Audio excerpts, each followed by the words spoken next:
World Trade Center, Bush, Clinton, Silverstein, Rockefeller, Bilderberg connection. Plans to build the WTC were initiated and chaired by David Rockefeller, a banker, Bilderberg Group member and globalist, who had the original idea of building the center, with strong backing from the then New York governor, his brother Nelson Rockefeller. Larry Silverstein purchased the entire WTC complex just 6 months prior to the 9/11 attacks. That was the first time in its 33-year history the complex had ever changed ownership. Silverstein changed the company responsible for the security of the complex. The new company he hired was Securitcom, now Stratesec. George W. Bush's brother, Marvin Bush, was on its board of directors. Their cousin, Wirt Walker III, was its CEO. According to public records, not only did Securitcom provide electronic security for the World Trade Center, it also covered Dulles International Airport and United Airlines, two key players in the attacks. Silverstein, who made a down payment of $124 million on this $3.2 billion complex, promptly insured it for $7 billion, specifically covering terrorist attacks. Following the attacks, Silverstein filed 2 insurance claims for the maximum amount of the policy, $7 billion, based on the 2, in Silverstein's view, separate attacks. The insurance company, Swiss Re, paid Mr. Silverstein. The World Trade Towers were not the desirable real estate we are led to believe. The towers required more than $1 billion in renovations and improvements, most of which related to removal and replacement of building materials declared to be health hazards in the years since the towers were built, such as the fireproof asbestos that coated the structure's steel.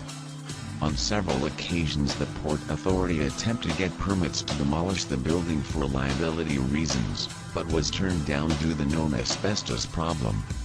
Further, the only reason the building was still standing until 9/11 because it was too costly to disassemble the Twin Towers floor by floor, since the Port Authority was prohibited legally from demolishing the buildings.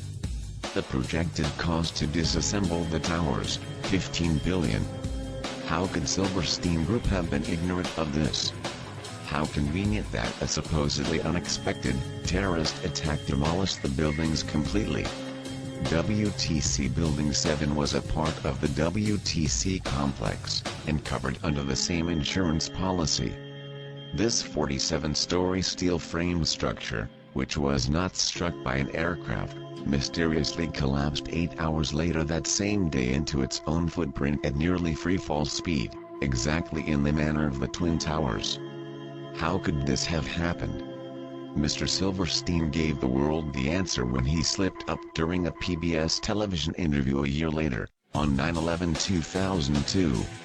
I remember getting a call from the fire department commander, telling me that they were not sure they were gonna be able to contain the fire, and I said, "We've had such terrible loss of life, maybe the smartest thing to do is pull it." And they made that decision to pull, and we watched the building collapse. Pull is used as industry jargon for demolition. Regardless, Silverstein did not say pull them, pull the firefighters. He said, pull it, as if he was referring to the building while additionally stating then we watched the building collapse. One thing is for sure, the decision to pull WTC 7 would have benefited many people. Especially because it has been reported that thousands of sensitive files relating to some of the biggest financial scams in history, including Enron and WorldCom, were stored in the offices of some of the building's tenants. Some of the building's tenants were the U.S. Secret Service, NSA, CIA, IRS, BATF, SEC, NAIC Securities and Salomon Smith Barney. The SEC has not quantified the number of active cases in which substantial files were destroyed by the collapse of WTC 7. Reuters published reports estimating them at 3,000 to 4,000.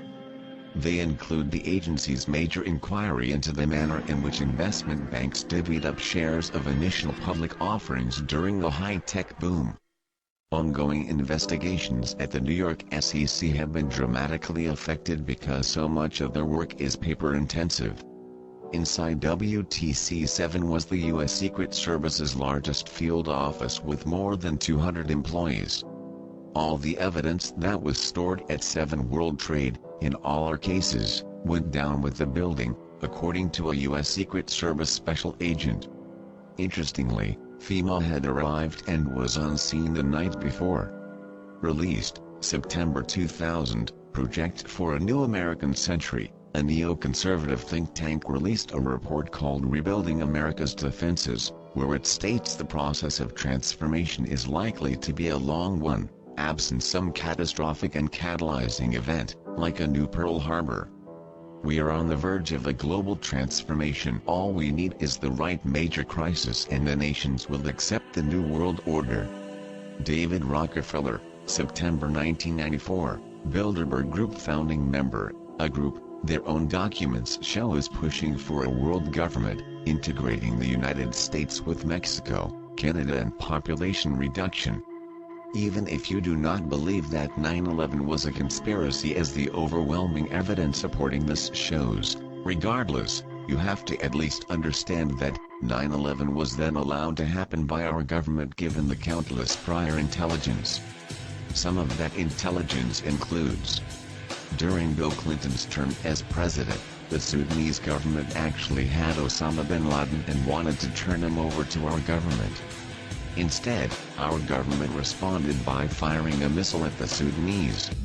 2001 memo to Rice warned of Qaeda and offered plan. MI6 warned the American intelligence services about a plot to hijack aircraft and crash them into buildings 2 years before the September 11th attacks. U.S. intelligence overheard al-Qaeda operatives discussing a major pending terrorist attack in the weeks prior to September 11th and had agents inside the terror group. FBI failed to follow up leads on al-Qaeda terrorism centers on the bureaus, contemptuously brushing aside warnings from French intelligence a few days before 9/11. Britain warned U.S. to expect September 11th al-Qaeda hijackings. The Federal Aviation Administration admitted it had decided not to order a security alert at the nation's airports despite being warned a week before September 11th. Egyptian president says he warned the United States that something would happen 12 days before the September 11th terror attacks. The chairman of the Senate Judiciary Committee said that the September 11th hijackers could have been stopped had U.S. officials acted on intelligence information available before the terrorist attacks. Given these examples of prior warning and the countless others, this would mean that for some reason, our government simply allowed 9/11 to happen. However, the government, the media and self-proclaimed debunkers would like you to believe this was all somehow just some sort of chance coincidence.